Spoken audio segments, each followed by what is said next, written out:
कोई भी कार्य नहीं करेंगे जिससे सनातन को नीचा देखना पड़े, लेकिन हम भारत को हिंदू राष्ट्र बनवा करके छोड़ेंगे। अपने अपने घर का एक एक बच्चा राम के लिए जरूर निकालो घर से बाहर। हम अपने लिए नहीं चिल्ला रहे, तुम्हारी आने वाली पीढ़ी के लिए, ताकि तुम्हारे राम के मंदिर पर कोई पत्थर न दे। नमस्कार दोस्तों, आप देख रहे हैं जस्ट न्यूज लाइव सैयद नजीर के साथ। पिछले कुछ दिनों से कभी राजनीतिक गलियारों से तो कभी धार्मिक गलियारों से हिंदू राष्ट्र बनाने की बात सामने आती रही है। और अभी हाल ही में कथावाचक धीरेन्द्र शास्त्री ने मुंबई में एक सभा में हिंदू राष्ट्र बनाने की पुरजोर तरीके से वकालत की है। इस पर बात करने के लिए हमारे साथ हैं मशहूर राजनीतिक विशेषज्ञ मसूद हाशमी साहब। हाशमी साहब, सबसे पहले आम लोगों के लिए जानना चाहेंगे कि हिंदू राष्ट्र बनाने की लगातार बात होती है, तो हिंदू राष्ट्र है क्या, क्या मतलब है, क्या आशय है इसका? देखिए नज़ीर साहब, बचपन में हमें स्कूल में पढ़ाया जाता था, एक टर्म है कि ज़रूरत ईजाद की माँ होती है। तो हम तो इसी पे आज तक सोचते चले आए हैं और अमल करते चले आए हैं कि ज़रूरत ही ईजाद की माँ होती है। अब मुझे नहीं लगता कि भारत के अंदर ये बात बार बार कहने की या ये नारे लगाने की कोई ज़रूरत है। कोई पॉलिटिकल पार्टी, और कोई पॉलिटिकल पार्टी क्या, ख़ास तौर से आप नाम ले सकते हैं कि जो पार्टी इस वक्त सत्ता में है, उसने ये सेंटिमेंट्स उभार के और हिंदू धर्म का नाम ले लेके, और मैं तो ये कहूँगा कि इतने नीचे गिर गए वो लोग कि उन्होंने श्री रामचंद्र जी के नाम को बेचकर सत्ता हासिल की है, वो सत्ता में आ गए हैं। लेकिन उन्होंने पिछले अपने जितने भी टेन्योर उनका रहा, उसमें कुछ उन्होंने काम नहीं किया।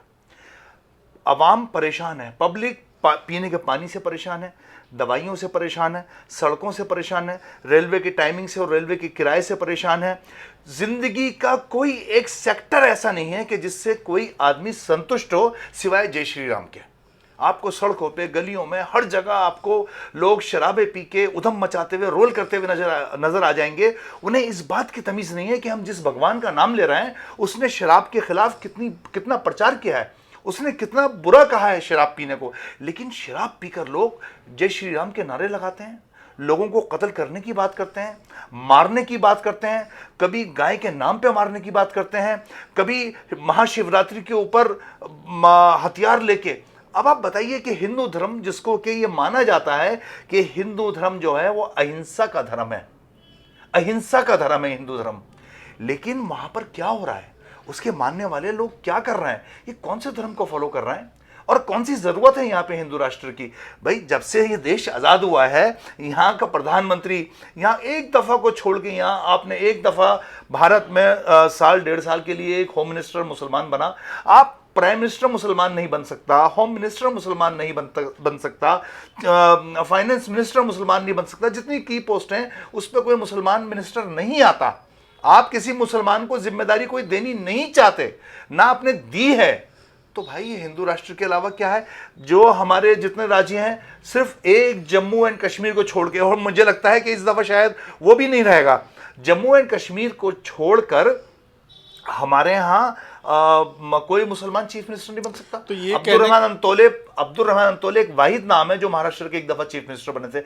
तो आप मुसलमान को सत्ता में, पार्टी चाहे कोई सी भी हो, कोई मुसलमान को सत्ता में भागीदारी देना नहीं चाहता। मुसलमान से वोट जरूर लेते हैं, मुसलमान के सेंटिमेंट्स को जरूर उभारते हैं, मुसलमान के होने का दावा जरूर करते हैं। आप चाहे यूपी में चले जाइए, आप चाहे बिहार में चले जाइए, आप चाहे बंगाल में चले जाइए, कहीं पर भी आप देख लीजिए, इलेक्शन जब आता है तो मुसलमान को चावल बांटे जाते हैं, बिरयानी खिलाई जाती है, पूरियां खिलाई जाती हैं, और जैसे ही इलेक्शन खत्म होता है मुसलमान से, ए उधर बैठो, यह हालत है। लेकिन आपने जो बातें कही कि नेता वोट लेने के लिए हिंदू राष्ट्र की परिकल्पना लोगों के सामने रखता है, ठीक है, लोगों को भड़काता है, लोगों को बरगलाता है, लेकिन ऑलरेडी जैसा कि सारे प्रधानमंत्री हिंदू हैं, राष्ट्रपति हिंदू हैं, और जैसा आपने कहा कि कश्मीर को छोड़कर कहीं भी हिंदू, सारी जगह हिंदू है, सब जगह हिंदू, कहीं मुसलमान नहीं है।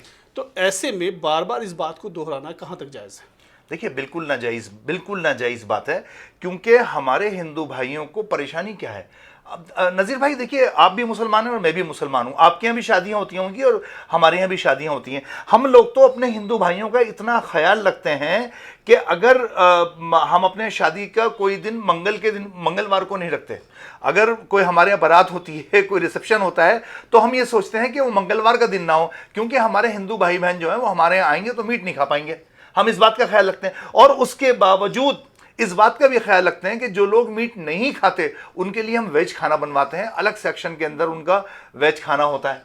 हम तो अपने हिंदू भाइयों का इतना ख्याल रखते हैं और हमें आपसे कोई शिकवा भी नहीं है, हम आपसे कोई डिमांड भी नहीं कर रहे हैं। हम आपसे ये नहीं कह रहे हैं कि जब अपनी शादियों में आप हमारे लिए अलग सेक्शन बनाइए या हमारे लिए मीट बनवाइए, या कम से कम इतना कीजिए कि जिन गिलासों के अंदर शराब पी जा रही है हमारे लिए वो पानी के गिलास अलग हो। हम तो इतना भी नहीं कह रहे हैं, हम अपना ख्याल अपने आप रख लेते हैं, जिस चीज़ से हमें बचना होता है उस चीज़ से बच जाते हैं। आपसे कोई डिमांड नहीं कर रहा है। हम आपसे ये भी डिमांड नहीं कर रहे हैं कि हमारा प्रधानमंत्री बनाइए। हम आपसे ये भी डिमांड नहीं कर रहा है कि भारतीय जनता पार्टी मुसलमानों को टिकट क्यों नहीं देती। अरे ना दे, हमें कोई इस बात से परवाह नहीं है। मुसलमान, भारत का मुसलमान अपने दम पे जीना जानता है और अपने दम पे जी रहा है, रोज कुआं खोदता है और उसका पानी पीता है। जब हम किसी को कुछ कह नहीं रहे तो हमें परेशान क्यों कर रहे हो भाई? तो बार बार आखिर सवाल ये है कि बार बार आखिर क्यों आ रहा है, जब ऑलरेडी इस तरह का निज़ाम यहाँ हमारे देश में बना हुआ है, तो बार बार इस तरह की बातें या नेता कर रहे हैं या ये वही महात्मा कर रहे हैं। ये वही सरफिरे और मनचले लोग हैं। और आरएसएस जिसका के ख्वाब ही यही है शुरू से हिंदू राष्ट्र का। आरएसएस के लोग, मैं मेरे अपने हिंदू भाई बहनों से हाथ जोड़ के विनती है कि जहां वो आरएसएस के लोगों को देखें उनको पकड़ के किसी एक पिंजरे में बंद कर लें, किसी एक कमरे में बंद कर लें, उनका राशन पानी बंद कर दें। अगर तो वो चाहते हैं कि अखंड भारत बने, अगर वो चाहते हैं कि भारत इसी तरह से एक रहे, एकजुट रहे या मोहब्बत रहे, तो ऐसे लोग कि जो हमारे दरमियान नफरत फैला रहे हैं, जो हमें आपस में लड़वाना चाहते हैं, और वो सब जानते हैं कि आरएसएस के लोग हैं, वो चाहे हिंदू महासभा के रूप में हो, चाहे वो विश्व हिंदू परिषद के रूप में हो, चाहे वो बजरंग दल के रूप में हो, चाहे वो गौरक्षक के रूप में हो। जब मोहन भागवत जी आते हैं या इनसे पहले के जो भी आरएसएस के सरबराह थे, जब वो आते हैं तो बातें आके करते हैं बड़ी अच्छी, बहुत मीठी, कि हम तो सबको चाहते हैं, सबका साथ, सबका विकास।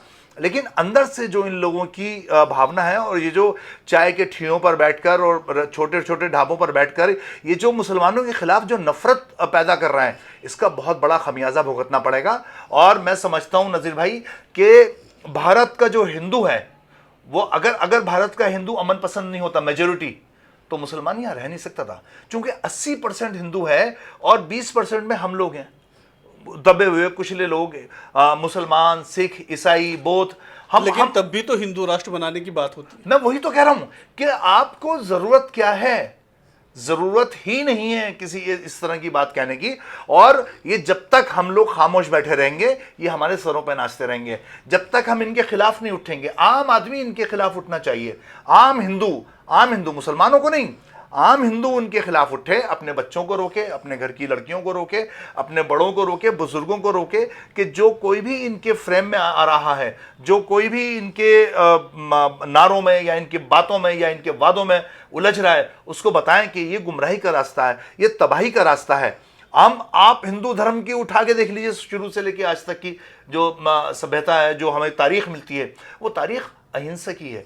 अगर लड़ाई की है तो जुल्म के खिलाफ लड़ाई की है, अगर लड़ाई की है तो समाज को संवारने की लड़ाई की है, अगर लड़ाई की है तो बराबरी की, समाजी बराबरी के लिए लड़ाई की है। कभी भी कोई आपको मिसाल ऐसी नहीं मिलेगी। हालांकि जो कुछ किताबें लिखी गई हैं उसमें कुछ ऐसी बातें हैं, लेकिन हम उन बातों को हम उभारना नहीं चाहते। हम बताना नहीं चाहते कि जो मनुवादी शक्तियां हैं वो किस तरह से SC ST OBC को कुचल के दबा के रखना चाहती हैं। हम नहीं करना चाहते ये बातें, क्योंकि इससे हमें मालूम है कि इससे फिर बेचैनी फैलेगी, अराजकता फैलेगी, लोग सड़कों पर निकल कर आएंगे, लोगों के दिलों में एक दूसरे के लिए नफरत पैदा होगी।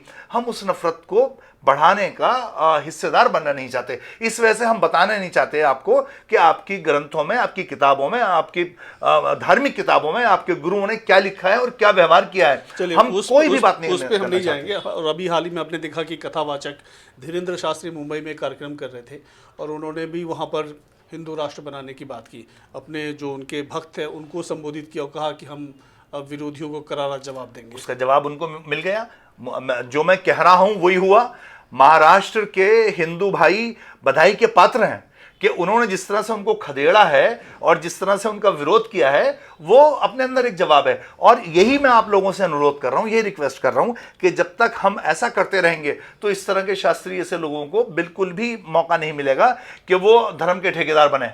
जब आप उनको उठा के देखेंगे उनका इतिहास, तो आपको उनके गद्दे के नीचे सोने के बिस्किट नजर आएंगे या फॉरेन करेंसी नजर आएगी। ये लोग सिर्फ अपने सत्ता के लिए और अपनी जो ज़ाती ख्वाहिश है, नफसानी ख्वाहिश है, उसको पूरा करने के लिए इस तरह की बातें कर रहे हैं, लोगों को बहलाते फुसलाते हैं। और फिर इनके आश्रमों के कमरों में जो कुछ होता है वो हम सब कुछ देख चुके हैं। मैंने बाबा राम रहीम की या आसाराम की बात कह के मैं यहाँ सब लोगों को भ्रमित करना नहीं चाहता, लेकिन ऐसा होता है, इस बात को मानिए आप।